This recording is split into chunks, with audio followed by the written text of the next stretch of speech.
Dear students, welcome to the classes of Rohide Academy.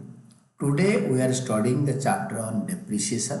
और depreciation का हम लोग जो कर रहे हैं, हम इसमें written down value method का क्वेश्चन कर रहे हैं.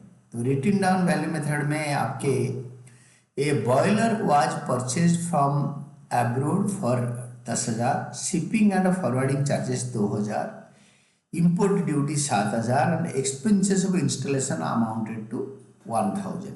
So calculate depreciation for first year separately for each year at 10% per annum on diminishing balance method. तो बोल रहे हैं कैलकुलेट करो. वो अकाउंट बनाने के लिए मतलब बोल नहीं रहा. मैंने एक बॉयलर अकाउंट बना लिया तो उसमें डेप्रिसिएशन भी कैलकुलेट हो जाएगा. अगर ये क्वेश्चन एग्जाम में आया है, आपको बॉयलर अकाउंट आपने बना लिया तो आपके नंबर नहीं मिलेगा. आपको हर साल कैलकुलेट करना है सेपरेटली डेप्रिसिएशन. रॉक में, रॉक टाइप का होगा फेयर में. तो मैंने बॉयलर अकाउंट बनाया तो उसका फॉर्मेट बना दिया.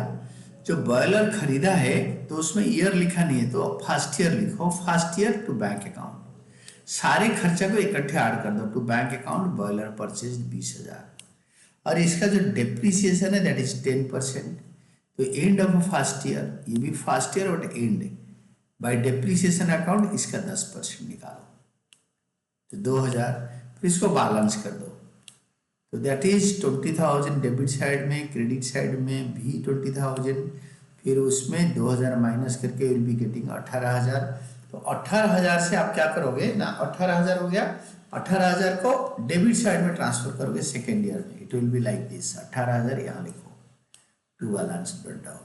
सेकेंड ईयर में 18,000. इसका 10% सेकेंड ईयर एंड में बाय डेप्रिसिएशन यहाँ लिखोगे. बाय डेप्रिसिएशन सेकेंड ईयर के एंड में 1800. 10% ऑफ 18,000. एक जीरो काट दो. फिर बैलेंसिंग कर दो. टोटल करो 18,000 को. फिर उसको लिखो. फिर क्रेडिट साइड में उसको उतारो और 1800 माइनस करके you will be finding the difference bye balance carried down. ये दोनों डेट सेकेंड ईयर का एंड का होगा. ये फर्स्ट ईयर का एंड का होगा, ये सेकेंड ईयर का एंड का होगा. Balance CD will be balance BD in the next year first day to balance break down. ये beginning of the accounting year का डेट. ये तीनों end of the accounting year का डेट. दोनों इधर भी. इसका 10% एंड ऑफ थर्ड ईयर. यहाँ पे थर्ड ईयर एंड में बाय डेप्रिसिएशन अकाउंट 16,200 का 10%. 16,200 इंटू 10/100. एक जीरो कट जाएगा पूरे साल के लिए. 16,200 डेबिट कॉलम में लिखो. इसको क्रेडिट कॉलम में ट्रांसफर, टोटल में ट्रांसफर करो. डिफरेंस निकालो by balance carried down. That is 16,200 minus 1,620. 14,580. और to balance break down 14,580. Fourth year 14,580. And this is all about your answer. और अगर ये एग्जाम में आएगा ना तो खाली आपको इसका 10/100 निकालोगे, इसका 10/100 निकालोगे. सेकेंड ईयर एंड का डेप्रिसिएशन, थर्ड ईयर का एंड का इसका 10/100 निकालोगे. यही होता है. और वो जो आंसर निकलेगा this will be the answer.